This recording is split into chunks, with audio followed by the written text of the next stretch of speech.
Hi, firstly thank you very much for inviting us along to speak on such an important thing. My name's Hannah David and I'm from the South West PCS committee. I'm proud to say that we've been at the forefront of the fight against the scourge of sanctions from day one. We've seen the terrible impact of these policies and we know the damage that they're wreaking on ordinary people's lives. We know that this is driven by the politics of austerity, and we know that these decisions are not driven by economics, but by the naked right-wing politics. The planned large-scale office closures programme across all departments will close 140 sites by early 2018, and possibly 40 more after that. The government claims that these closures are not about cutting staff, but ministers publicly admit that there are at least 750 staff who will lose their jobs. They refuse to rule out compulsory redundancies. These closures would have a huge impact on the staff, on DWP customers and on the wider community. And PCS believes the figure will actually be much higher. The unbelievable task of redeploying hundreds of thousands of staff members will cause huge difficulties for them. These people will be redeployed now, only to be redeployed again with the next set of closures. This, in a working place where more than 30,000 jobs have already been lost since 2010. Closing over 10% of job centres will have a devastating impact on the claimants, especially as many of these thoughtless closures in areas of high unemployment and social deprivation.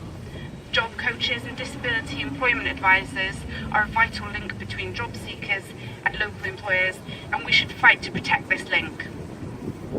The job centres that remain and the employees at them will be under huge strain, and they will struggle to cope with the increase in demand. 18 of the job centre closures are outside the ministerial commitment of 20 minutes by public transport from the old sites. This will affect the workers and the claimants. This is going to cause serious difficulties for claimants who will have to make longer, more expensive journeys.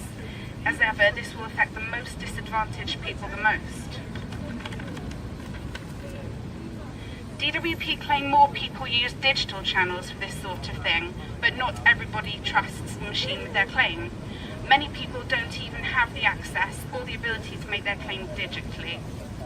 And there are problems with this system that we're well aware of. Citizens Advice states that most of their network has seen cases with inaccuracies on the PIP assessment, with the biggest delay being getting support filling out the forms. Less DWP staff will risk exacerbating an already significant problem. Less face-to-face interaction and increased digitalisation is going to seriously damage the service, and it's going to cause real damage to people's lives. Government closures in DWP, HM Revenue and Customs, Ministry of Defence and Ministry of Justice are affecting our communities horribly. Despite this, the DWP have not published an equality impact assessment. They don't think it's important enough to inform the decision. They seem reluctant to genuinely consult over the proposals or review the impact on vulnerable groups. This, despite the extreme difficulties that the proposals would cause for the most vulnerable people. PCS believes there should be a public consultation and a full equality impact assessment on all of the proposed closures. We think public consultation should include the claimants who actually use the job centres. We believe the claimants should get proper information, like where they'll need to travel to get to their new local centre if the old one closes. The views of the people who use the service of the job centre should be central to a public consultation.